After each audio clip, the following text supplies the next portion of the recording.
Le point de départ de ce projet, c'est quoi? À la base, je suis du secteur hôtelier, donc je travaillais dans les hôtels 5 étoiles et il y avait un de mes clients pour son mariage qui voulait ramener de l'hydromel des États-Unis parce que c'est aux États-Unis qu'il y a la vraie renaissance de l'hydromel qui se passe actuellement.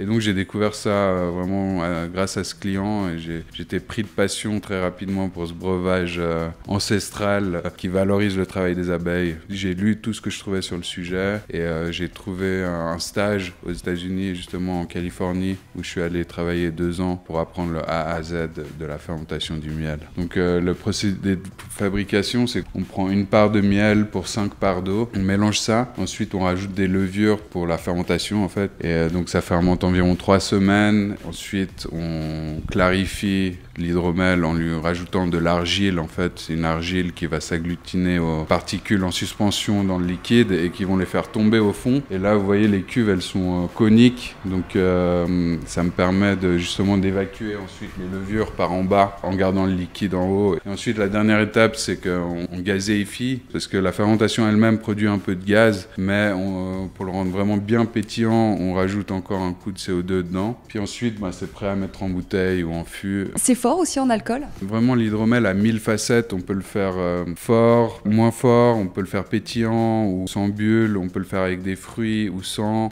C'est vraiment tout aussi complexe que la bière ou le vin. Et donc moi, mon produit à moi, il est à 8% d'alcool. C'est une boisson vraiment de soif, légère, qui se boit au soleil sur une terrasse. Et justement, on sent pas l'alcool. Il faut faire un petit peu attention, j'ai envie de dire. C'est quoi votre objectif? On vient de commencer la campagne de financement participatif. Ça dure tout le mois de mai. Tout le monde peut venir contribuer à la campagne sur la plateforme SIG.